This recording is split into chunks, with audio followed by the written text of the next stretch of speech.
Good morning from Perth, Australia. Today we'll explore Perth through a self-guided walking tour of Whadjuk Country.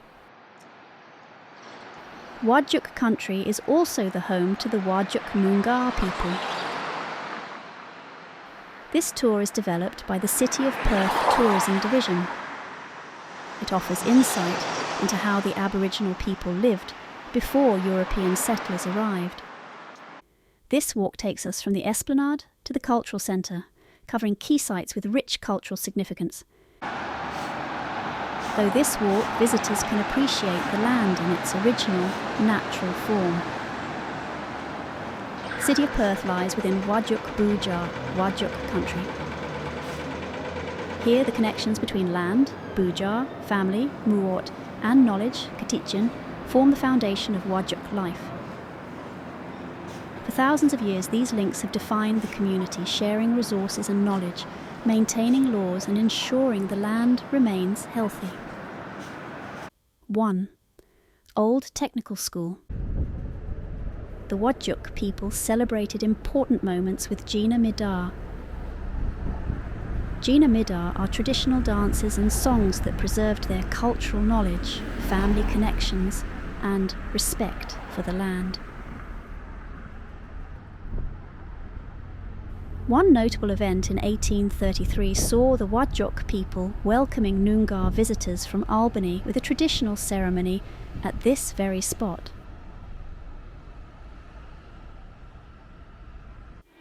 From the old technical school we walk westwards for 348 m towards the next stop.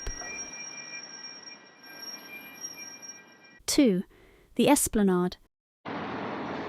The Esplanade area was reclaimed by settlers from the river in the late 1800s. Before that, it was a mudflat known as Gumap, or the place that smells like urine. While not pleasant in smell, it was rich in food resources like turtles and crabs for the Whadjuk people. We continue for 269 m west and then southwards towards Barrack Street. 3. Barrack Square.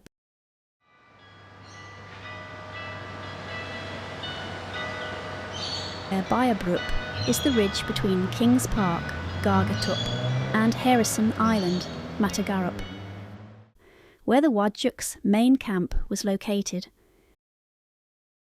This site was central to their lives. It was a space for the Whadjuk people to gather, share food and connect as a community. If it is not too hot, Barrack Square is a good place to sit and rest for a bit. After resting, we continue for another 128 m westwards along Riverside Drive.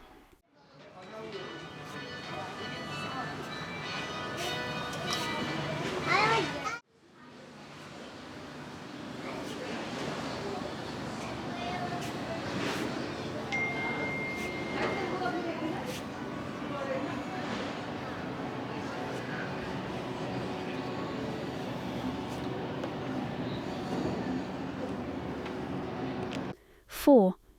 Swan River Bank. The Swan River area is central to Whadjuk beliefs about creation. The Waugal, rainbow serpent spirit, shaped the land and waters. The Whadjuk people respect the Waugal as a guardian of fresh water. This belief meant that strangers are not allowed to drink the water unless they had the blessing of the land's caretakers. From here we turn northwards through the Supreme Court Gardens for 350 m.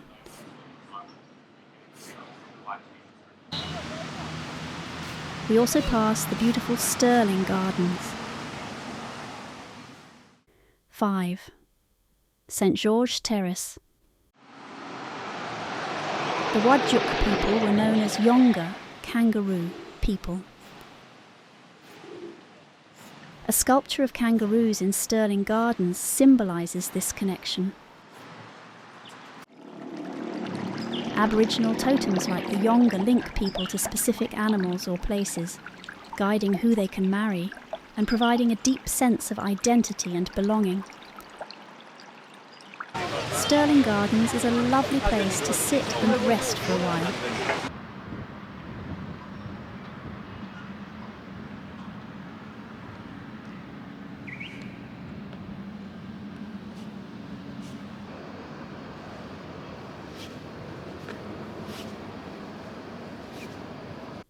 Six, Yandellup. This area is known as Yandellup for its reeds and seasonal food sources. Aboriginal people would practice controlled burning here, ensuring fresh growth each year. This method is now recognised as fire stick farming. Fire helped them clear paths, hunt game, and maintain the land's fertility.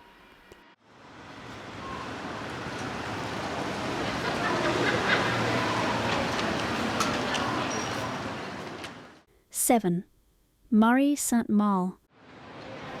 Today people exchange goods and services in Forest Chase, but this area was once a vital Noongar trading site. Goods like wilgi, ochre, were traded widely for ceremonies, connecting Noongar communities across the region. From Forest Chase we continue 339 FU northwards towards the Perth Cultural Centre. 8. Cultural Precinct Wetlands. The area outside the art gallery once held ancient wetlands, important for harvesting food like frogs, turtles and crayfish.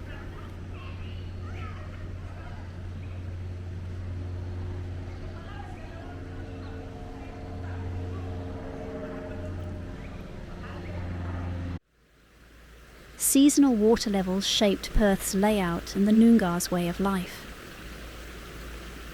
The knowledge of when to gather and hunt were passed through generations of the Noongar people. From the Cultural Centre, Wetlands, it is only 80 m to the next stop.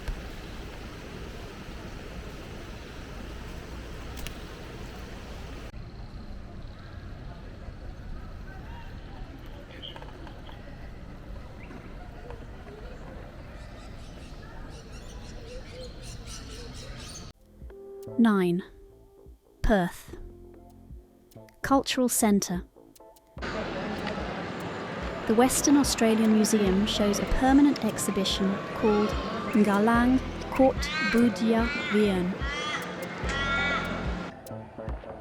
It shares the stories of the Aboriginal and Torres Strait Islander people.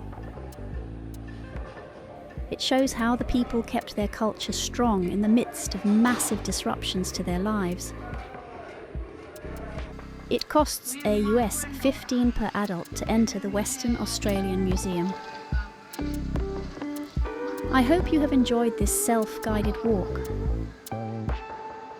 We learn more about the culture and deep connection the Whadjuk Noongar people have to the land of Perth.